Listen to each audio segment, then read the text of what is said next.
Le monde du football gabonais et l'ensemble de la population a perdu un de ses dignes fils le samedi 2 mars dernier au stade de l'Institut national de la jeunesse et des sports lors d'un match qui opposait son équipe Akanda FC à FC Missile, comptant pour la deuxième journée du championnat national de football de première division.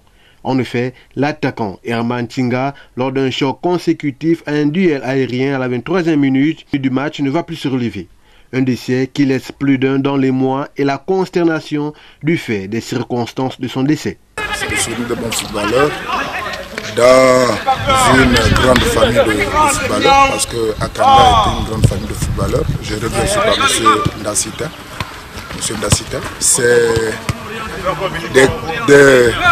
une grosse crispation parce que ça va être la énième fois que nous perdons des joueurs au niveau du Gabon. Ça devait interpeller d'ailleurs même déjà tout le monde sportif, commençant par le médical, parce que est-ce que ça a été négligence médicale? Est-ce que c'est parce que c'était dit que c'était son jour? Je pense que les gens devaient être plus attentifs à cela. C'est une famille sportive attristée suite à ce décès brutal. C'est tout le monde du football gabonais qui se met derrière la famille déjà sportive au niveau d'Akanda, la famille sportive au niveau de sa famille, et nous plions tous donc au stade Mandji par ma voix, par la voix du comité directeur, se plie par rapport à ces condoléances que nous adressons très sincèrement à la famille si douloureusement éprouvée suite au décès brutal de ce grand monsieur, de ce grand footballeur.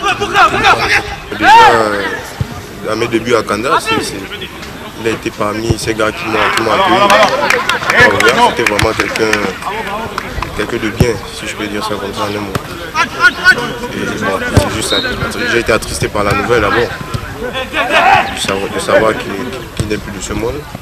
Certains joueurs ayant pu partager des moments d'amitié et de jeu ont tenu à rendre un vibrant hommage à ce jeune homme au grand cœur. Notre premier match de championnat l'année dernière, face à Olympique de Mandji. Déjà, on menait 1-0. Olympique nous avait égalisé, on était à 1 partout. Et je crois qu'il restait 15 minutes de la fin du match. Celui qui m'avait fait la passe décisive, la passe du but de la victoire. Et quand j'ai appris ce décès, je n'ai fait que penser à cette image-là en fait. Et il y a de cela peut-être 2 à 3 semaines, on discutait sur WhatsApp. On rigolait un peu, il m'a fait un message en me disant mais toi tu as décidé de partir au stade Mandji, maintenant que tu es parti, qui va nous marquer le but à Akanda? Donc on rigolait un peu là. Et quand j'ai appris la nouvelle, je me suis fondu en larmes en pensant à ces moments-là en fait. Voilà un énième décès dans le monde footballistique qui remet au grand jour les problèmes du football gabonais. Quand je dis nous, c'est-à-dire que l'encadrement médical, l'encadrement dirigeante sportive gabonaise, parce que si c'est 1, ça passe, 2, ça passe, 3, ça passe, mais je pense que ça fait trop de monde et que c'est toujours au Gabon que nous perdons des joueurs. Nous devons être un peu plus regardants par rapport à cela. Déjà par rapport aux visites médicales qu'on fait aux joueurs, par rapport au suivi au niveau des matchs, parce que là, il y a une négligence peut-être qui s'est passée. Je dis peut-être parce que tout peut arriver. Et par rapport à cela, vous voyez que par exemple nous ici à Port-Gentil, nous avons commencé le championnat. Depuis 2 journées, on ne voit pas d'ambulance. Alors qu'une journée avant, il y a quelqu'un qui mourait à Libreville. Ce qui veut dire que c'est comme si nous ne prenons pas conscience de ce genre de situation. Donc je dis que ça devait interpeller tout le monde pour que ce genre de situation n'arrive plus. Ça devrait vraiment nous interpeller. On a comme l'impression que autant ça arrive, autant les gens négligent. Nous ne sommes pas quand même des bêtes, c'est des enfants déjà. Donc il faudrait qu'il y ait un gros regard par rapport à ça. Parce que c'est un grand monsieur peut-être qui aidait sa famille par rapport à son football qu'il avait choisi comme métier, qui est parti. Qu'est-ce qui suivra derrière? Ça on n'en sait pas. Est-ce que c'est des gens qui étaient assurés?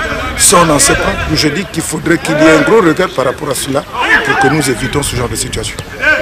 Que rajouter de plus si ce n'est que la Fédération gabonaise de football et les dirigeants de ce pays prennent une fois pour toutes leurs responsabilités car il en va de l'image du pays et la vie des athlètes.